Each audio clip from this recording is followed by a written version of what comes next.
మీ బిడ్డతో బంధం బలపడాలా? మీ బిడ్డతో మీ బంధం స్ట్రాంగ్గా ఉండి వారు మానసికంగా ఎదగాలంటే ఈ 777 రూల్ని పాటించేయండి. దీనివల్ల కలిగే లాభాలు వింటే ఆశ్చర్యపోతారండి. అయితే ఈ రూల్ ఏంటి చూద్దాం. ఉదయం లేవగానే 7 నిమిషాలు, సాయంత్రం ఇంటికి రాగానే మరో 7 నిమిషాలు, రాత్రి పడుకునే ముందు 7 నిమిషాలు మీ పూర్తి సమయం వారికి ఇవ్వండి. దీనివల్ల కలిగే మెయిన్ బెనిఫిట్స్ ఏంటో చూద్దామా. నంబర్ 1, ఎమోషనల్ సెక్యూరిటీ అండి.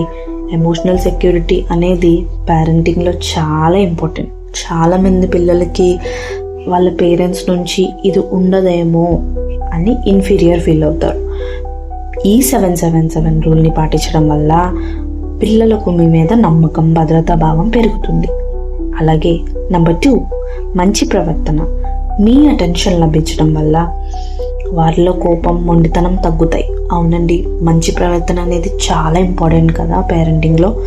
ఎందుకంటే మన పిల్లలు ఎవరితో గొడవ పడినా లేదంటే మాటలు సరిగ్గా లేకపోయినా ఖచ్చితంగా పేరెంట్స్నే అంటారు కదండి.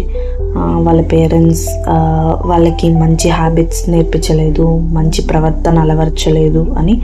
సో ఈ 777 రూల్ని పాటించడం వల్ల మీ పిల్లల్లో ఆ కోపం, మొండితనం అనేవి పోయి ఇంకేమైనా ఉంటే అవి పోయి మంచి ప్రవర్తన ఖచ్చితంగా అలవాటు అవుతుందండి. అలాగే నెంబర్ 3, బ్రెయిన్ డెవలప్మెంట్. ఇది కూడా చాలా ఇంపార్టెంట్ అండి.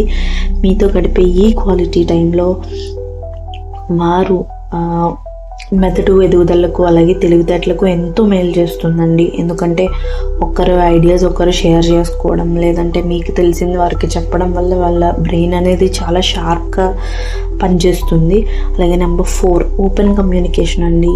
అండ్ ఇది చాలా ల్యాక్ అయిపోతుంది ఈ రోజుల్లో. చాలా యంగ్స్టర్స్ కానీ కిడ్స్ కానీ వాళ్ళ పేరెంట్స్తో టైం స్పెండ్ చేయకపోవడం వల్ల, ఈ 777 రూల్ని పాటించకపోవడం వల్ల చాలా చాలా అనర్థాలు జరుగుతున్నాయి. మన పిల్లల గురించి కూడా మనం తెలియలేని పరిస్థితుల్లో ఉన్నాము. సో ఈ ఓపెన్ కమ్యూనికేషన్ ఉండడం వల్ల వారు తమ మనసులోని విషయాలన్నీ మీతో ఫ్రీగా షేర్ చేసుకుంటారు.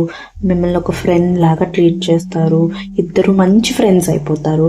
సో రోజుకి కేవలం 21 నిమిషాలు కేటాయించి మీ పిల్లల బంగారు భవిష్యత్తులకు బాట వేయండి. ఇలాంటి మరిన్ని పేరెంటింగ్ టిప్స్ కోసం తప్పకుండా సబ్స్క్రైబ్ చేయండి. Thank you for watching.